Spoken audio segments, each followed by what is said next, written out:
situation was under control, and the big man slipped silently back inside the house. "What can I do for you, Ms. Delaney, Lark Delaney?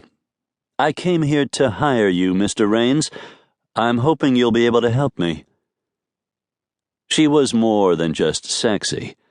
She was a bombshell, just not in the usual sense. This woman oozed energy and purpose. She was flashy, yet somehow stylish, with her big silver hoop earrings and oversized pewter-trimmed paisley purse. She wasn't the sort of woman he preferred, a pretty little bit of arm candy who did whatever he told her. Yet he felt the pull of attraction as he hadn't in a very long time. He lifted his short-sleeved Tommy Bahama shirt off the back of a patio chair and shrugged it on, covering his bare chest and a portion of the navy blue trunks he was wearing. Probably a good idea, considering his train of thought and what was happening to his body. "Why don't we sit down over there in the shade?" He indicated the huge covered patio that looked more like a living room, with a fully complete, top-of-the-line outdoor kitchen. The day was pleasantly warm, but not so hot the automatic misters attached to the perimeter had come on. They sat down in yellow overstuffed chairs around a big table inlaid with colorful mosaic tiles. "So, Lark, how did you know where to find me?" It wasn't common knowledge, though he had certainly had enough parties here for word to get out.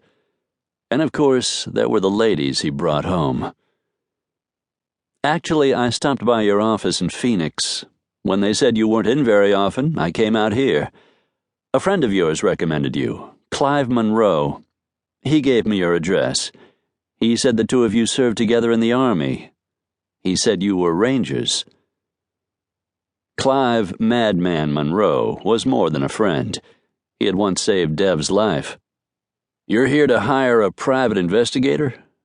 "That's right." "Didn't Clive tell you I'm retired?" In the Army, he'd saved his money and invested in the stock market before it took off. He'd been one of the winners, then gotten even luckier when he invested in Wildcat Oil. He and his brothers had won big on that one. Lark smiled. She had very full lips, painted the same hot pink shade as her nails. His mind flashed on the erotic things lips like that could do to a man, and his groin tightened. "Clive said you would help me. He said you owed him a favor." "More than a favor. If it hadn't been for the precisely placed round shot from Monroe's M4 carbine, he wouldn't be lounging around the pool right now."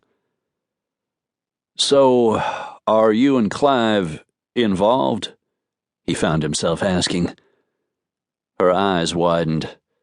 Big green cat eyes that made the rest of her pretty face even more striking. "No. Actually, Clive recently got married.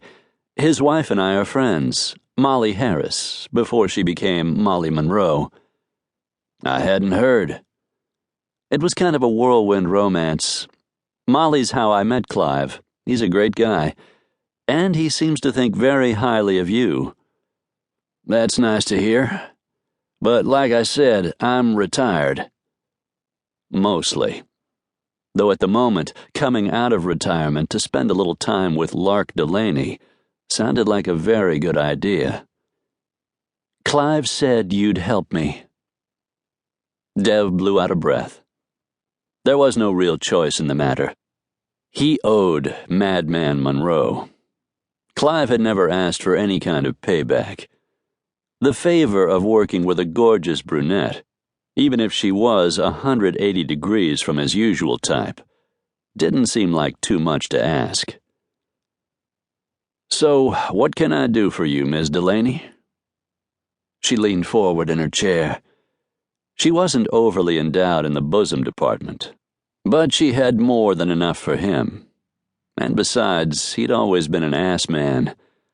From the fit of those tight blue jeans, Lark Delaney had a world-class ass. "I liked it better when you called me Lark. And it's kind of a long story."